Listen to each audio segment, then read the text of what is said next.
finally happened. He's here. You ain't so tough with that bad boy tuck. I'ma get it how I'm living, I'ma walk the walk. Outline my lines, I rap through thought.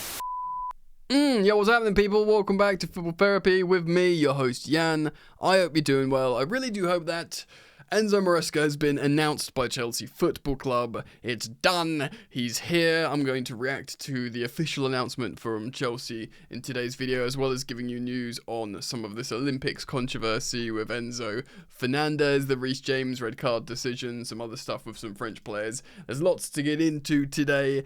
Before we hop in, take a moment and check this out.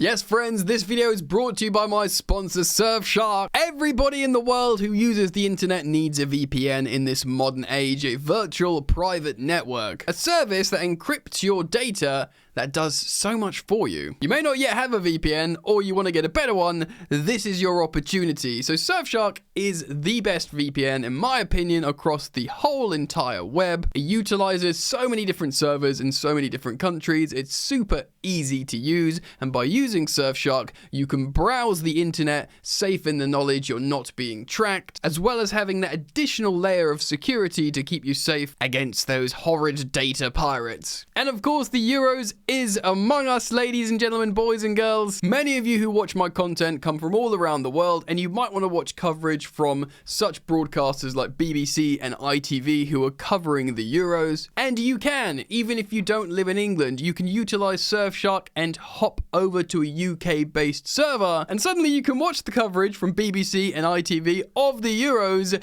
and you can watch England bring home the trophy. It's not just about keeping yourself safe and watching the Euros, which of course is amazing, but also other entertainment. I reference here all the time about how I utilize it on Netflix, and I moved from the UK Netflix over to the USA, and it opens up way more entertainment. More good news, guys. When you use my code FOOTBALL on Surfshark, you get 4 months free. That's right, use my code FOOTBALL on Surfshark for 4 months free, 1, 2, 3, 4. Alternatively, click the link in the top of the description and go utilize this wonderful offer now. Get yourself that VPN. Superb. Do go check out Surfshark if you're yet to get a VPN, guys. It's a wonderful opportunity. All right, let's get into it. Cool. Enzo Day. It's upon us. It's descended down onto us finally. I think there was a lot. Apparently he signed last night. There was reports from The Athletic and Nizar Kinsella of BBC, now of BBC. And we knew it was going to be announced today, and it was a 3 p.m. ting, or just gone 3 p.m. So we'll talk about that and reflect on it in the moment. Some housework first, really. Some news regarding Chelsea. First of all, the Daily Mail have reported on the red. Of course, Reece James got that red card at the end of the season, which of course means he will miss the first 2 games of the upcoming Premier League campaign. Chelsea's bid to get that red card rescinded has been unsuccessful and has been rejected by the FA. The FA says this: it's a clear from the video evidence that Reece James, kicked out the opposing player with a straight left leg. It was unnecessary and amounted to an act of violent conduct. The appeal is dismissed. And to be fair, yeah, I don't even know why they tried to, appeal it, because even though it was a minor, gentle kick, it's a petulant kick, and it's a red card, and therefore it's a ban. And of course, it's following up off a previous red card in the same season, despite hardly ever playing, and he even got that additional ban from that game he wasn't even playing in. So hopefully Reece can do some soul searching over the summer, realize how much this affects him, and in these moments of hot-headedness can just have a moment of a deep breath. I'm captain of Chelsea Football Club. Don't kick out of this player for absolutely no reason. Hopefully that can happen and we move. Cool, so it's the Olympics, right? And there's a lot of European clubs that are also at the Euros. France being a great option. Example. So Leslie Gachukwu has gone to Thierry Henry's Olympics France team. And that's good for him as an experience, but it does actually tell you as well that Enzo Maresca is going to be okay with him not going, with him going to the Olympics. Essentially, he's going to be selfish here, and we'll talk about Enzo in just a moment, but Chelsea have blocked Thierry Henry from including both Benoit Badiashile and Malo Gusto for the France squad, of course, in this summer's Olympic Games, as the incoming Italian tactician, Maresca, wants to implement his style of play on the training pitch at Cobham. This is coming from Ryan Taylor, from the Sunday Mirror and the Daily Mirror. Yeah, I feel kind of bad because they're not going to the Euros. It's an opportunity for them to play in the Olympics. I think it's in France, isn't it? Yeah, it's in Paris. So, like, yeah, real massive opportunity for French people to play home Olympics. But ultimately, you're Chelsea players. And to be honest, if the new gaffer's doing this, it means he wants to have a proper look at you. Malo Gusto, of course, had a magnificent season. You got a good chance of being an integral player here in the new manager's project plan. If he asks you to stay, you stay. So Leslie Ugochukwu, 19-year-old, he's gone. But Malo Gusto understandably stays. We all like Malo Gusto. Benoit Badiashile, very interesting to see what Maresca does with Badiashile. And indeed Disasi, these two French Monaco lads that not many people would have them as their starting defenders. But who knows? We could see one of them in Maris. It's down to the new manager. Of course, there's some reports coming out of Argentina, ESPN Argentina. So Enzo Fernandez had the operation on his hernia, that sort of abdominal problem that he was holding on for a long time, and he's getting injections before every single game, and it was causing issues. Now, yeah, so Argentina, I'm going to read this there. Argentina had arranged everything with Pochettino for Enzo to attend the Olympics, to play the Olympics for Argentina. But the situation has now become complicated after a manager change. Of course, as well, Pochettino is an Argentina international. He's an Argentinian. And he would have spoken to Enzo and agreed he can go.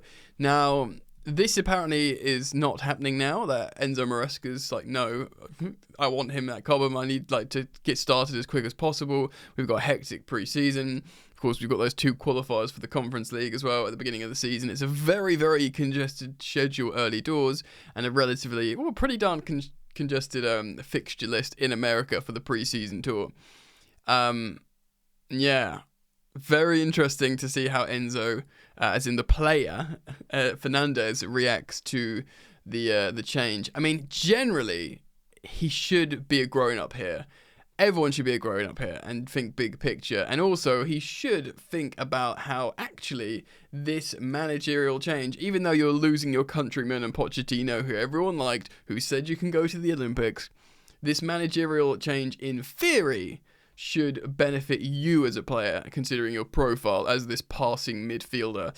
Many of you would have seen in these recent tactical breakdowns and predictions for Enzo Maresca at Chelsea how one of the most obvious benefiting players is Enzo Fernandez, his namesake, because he is the type of midfielder that suits the Maresca system, the Maresca football, so much more, perhaps, rather than the Pochettino, the hectic, transitional, high-pressing Pochettino football, which, to be honest, isn't Enzo's thing. He's not fast, Enzo. He's not gonna recover on transition, and he's not the best at pressing. So it's a Conor Gallagher style of football, Pochettino, and Enzo Maresca is an Enzo Fernandez type of football. So he should just basically think, okay, let's just get going with Chelsea. I'm here for the entirety of my career, the best part of my career. Let's sort this out. Let's get going.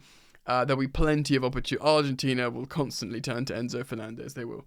So hopefully everyone can be a bit grown up here. And he just reports back to Cobham. I mean, I did say, isn't the Copa America in the summer as well?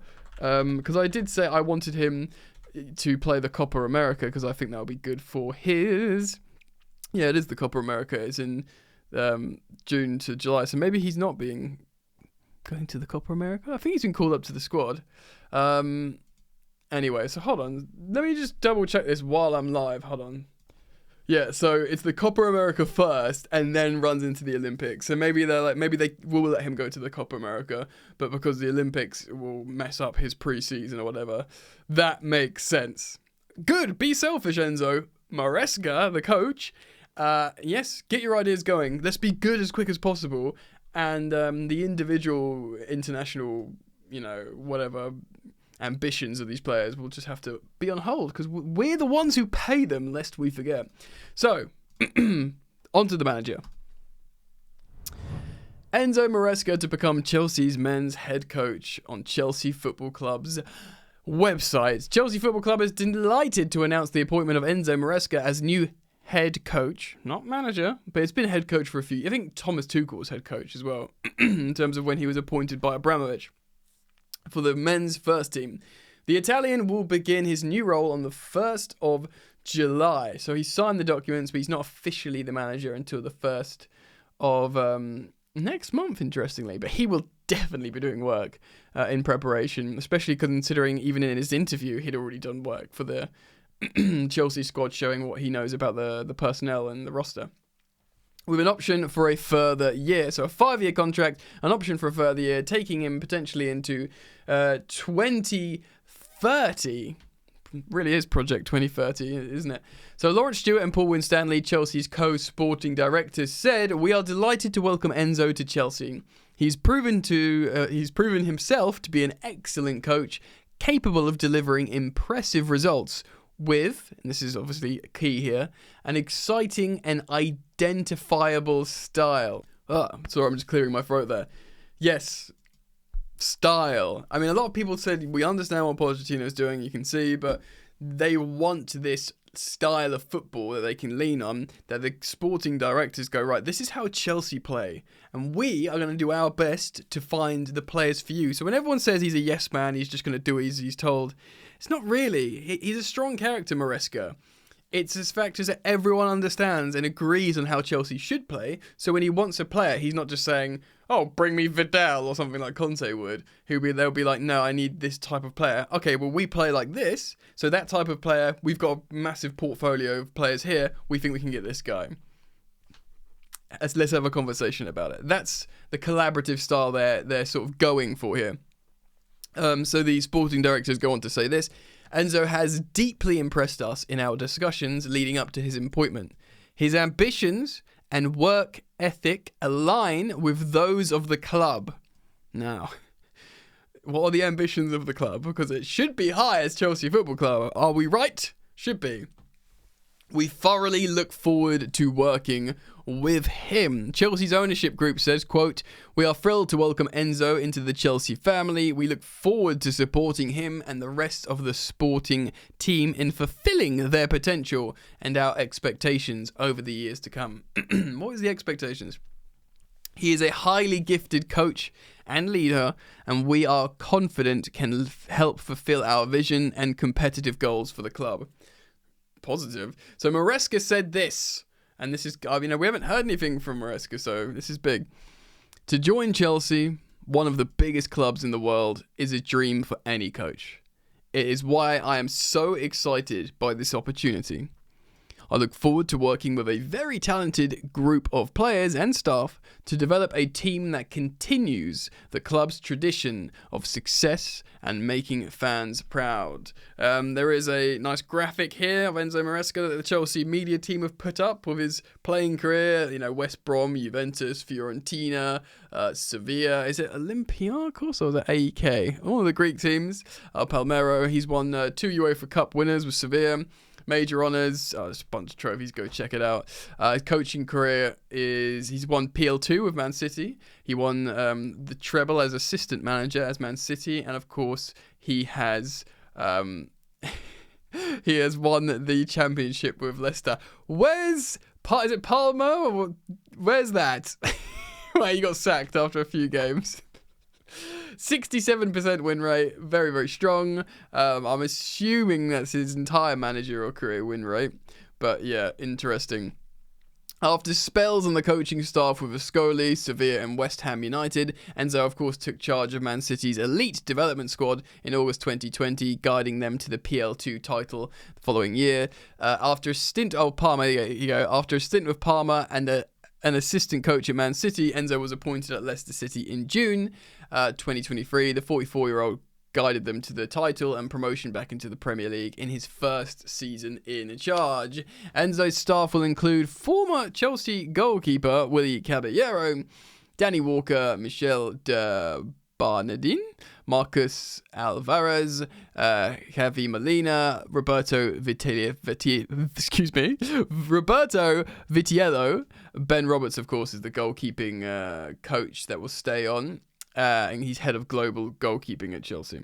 We are delighted to confirm the appointment of Bernardo Cueva. There we go, the set piece department. Welcome to Chelsea, Enzo Maresca. Yeah, cool.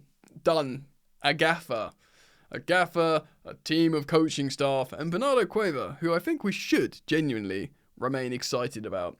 I know he did good work at Brentford. Something I've referenced on the channel here before is JJ Bull from the Tifo podcast, The Athletic, basically football nerd, tactician, analyst, said he thinks Bernardo Cueva is a genius and he's come to Chelsea. So that's very, very exciting indeed. Yeah, nice to see. I mean, obviously he's going to say positive stuff about joining Chelsea, a big club, a great opportunity for him. And we've already heard him making stern decisions, of course. This stuff with the Olympics players not being able to go. Already talking about goalkeepers. Yesterday, if you didn't watch yesterday's evening video, go check it out. I speak about confirmed transfer targets by Dean Jones. There'll be a lot of business here at Chelsea Football Club through the summer, which is a great opportunity to remind you to subscribe and hit the bell when you do subscribe, because all the stories that come out I will be covering. I will be keeping you up to date here on Football Therapy, so make sure you hit the bell if you choose to subscribe.